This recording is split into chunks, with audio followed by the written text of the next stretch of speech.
I'd like to share a little bit about my personal experience with meditation practice and how it's helped me with Tourette syndrome, anxiety, OCD, ADHD, also schizotypal personality disorder. So I have these core comorbidities with my Tourette's. Well, uh, you know, it's funny because meditation it's a very subjective experience, um, but nevertheless, one can trust oneself and and and see how things are affecting us.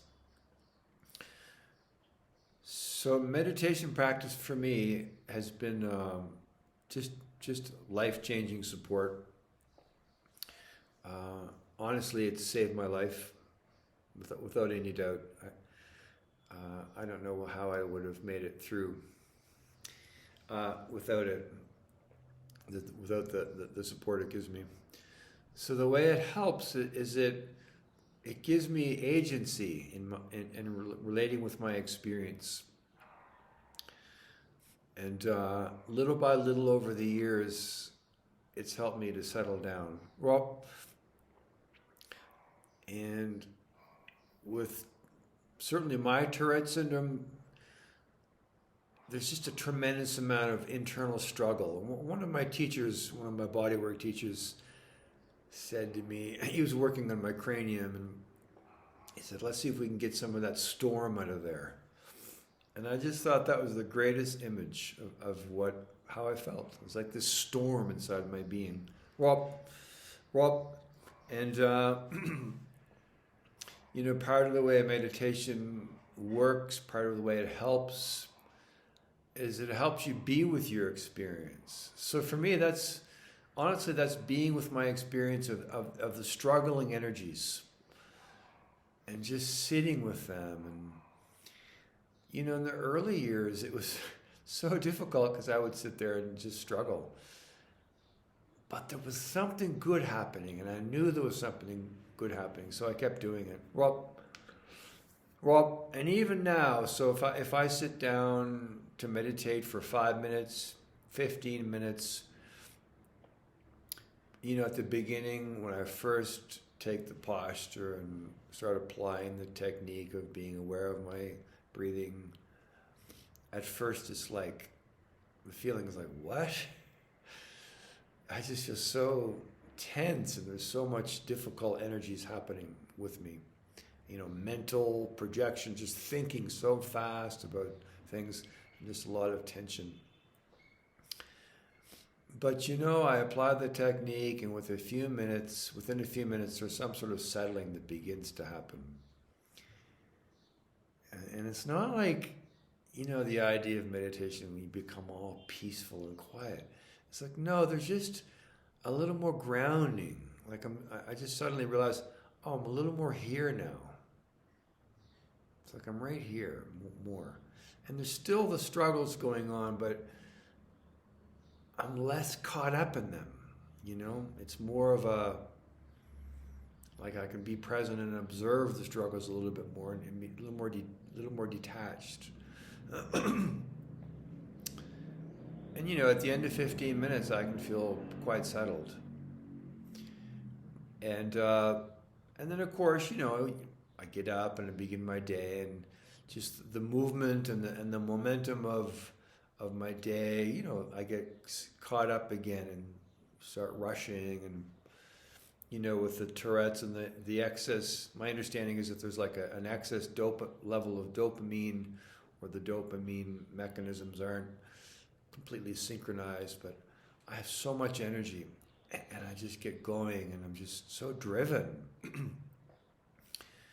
And then I get busy, and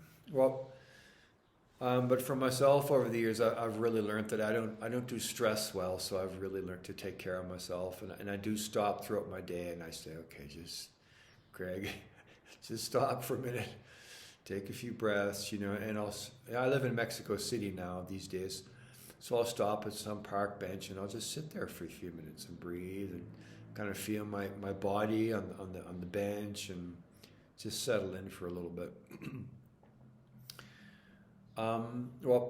So in terms of meditation, the act of recognizing the thinking or the struggling or the ticking, and just labeling that thinking, which if you've heard my other recordings, that's part of the technique, and then just coming back to the present moment of the breathing and the exhale, just being with that exhale. Over and over again, it just brings me back to reality, actually, like here I am right now. Otherwise, I'm just going, and there's this windy energy that just never stops. But the technique gives me it's incredible, actually. It gives me this leverage to say, no, I'm going to come back. And then I pretty quickly I spin off again. But it's like, oh yeah, come back. And it's not just people with Tourette's that have that kind of mental momentum. It's a very common experience in the world.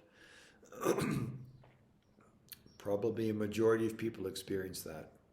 At least that's what I hear from people over the years, from friends, and then when I teach meditation, that's a very common experience, and you see that online. People share their experience. So,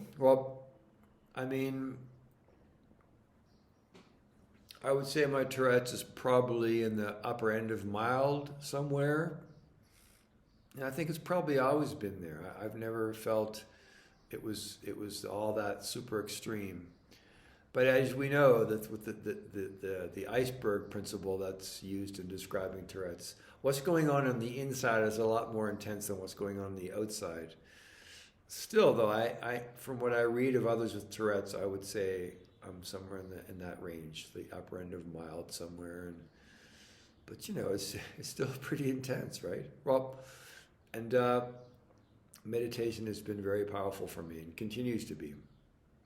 I practice daily, and it really keeps me somehow softer and kinder. That's another aspect of it, is that the more I work with the practice over the years, the more I recognize, I can't fight this experience. Like, I need to make friends with it,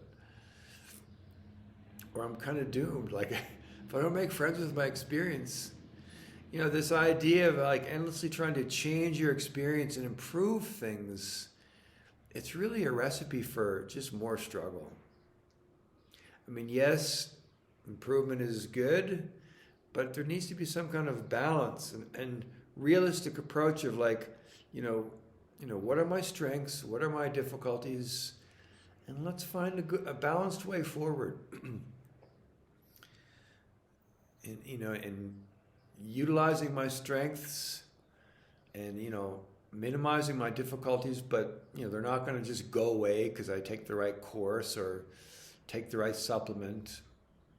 They might, but chances are who we are is somewhat stable through life, and, we can gradually clarify and soften over the years. That's my experience. And meditation is a great support in making that journey. Has been for me. And, according to the centuries of tradition, it seems to work for people. And now, modern research is bearing out, this is a very powerful practice. Or I should say it can be a very powerful practice. It's like anything, it's not for everybody. So I think that's what I have to say about my experience for now, and then we'll see what happens going forward. Thank you very much for watching. I appreciate it.